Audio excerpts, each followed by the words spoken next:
does it feel to represent such a strong, solid community for GLAAD media?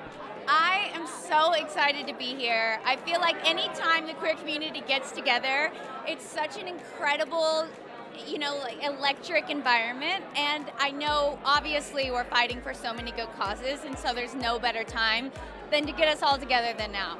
How is your life going post Selling Sunset? What's kind of the biggest thing you've learned since being on that show? Honestly, I try to not let a bad ending ruin the fact that it did so many good things for me. So I try and look at the positive of it. Obviously not the way I would have wanted it to go out. But that being said, they're actually nominated for an award tonight, and I think it helped me to know that even those conversations make you want to beat your head against a wall, sometimes they are important because people are watching.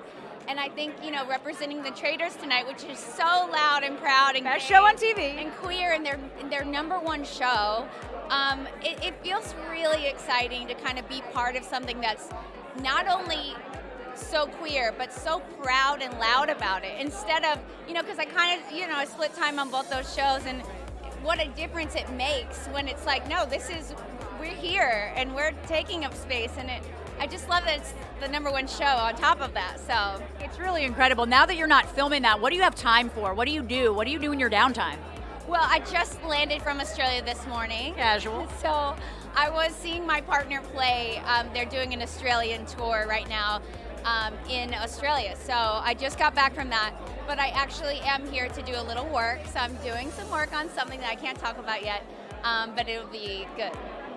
Well, you've been such a representative of the queer community, and obviously you coming out was so big. It was such a monumental thing to do, and I know it takes a lot of guts.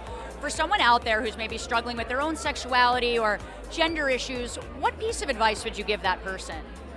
I think, there's no black and white. I think sometimes we get so in our heads about, I know I did this, where it's like, but if I didn't feel this way at one point, then does it mean, and I think one thing that helped me was knowing that things can be a spectrum, and you don't have to feel, I know I struggled because I didn't feel closeted so much, and so I thought, well, maybe that means I don't fit in all the way, and it's like everyone fits in, and I think that was the most beautiful thing about the community, is that I felt so embraced. And everybody's story, we all represent different types of stories and different, letters of the alphabet. And so I think that is what I would say, is that it's okay to be a spectrum and look at things not so black and white. And I think that encompasses why we are so amazing, because we're so open-minded about however you want to represent, however you want to love.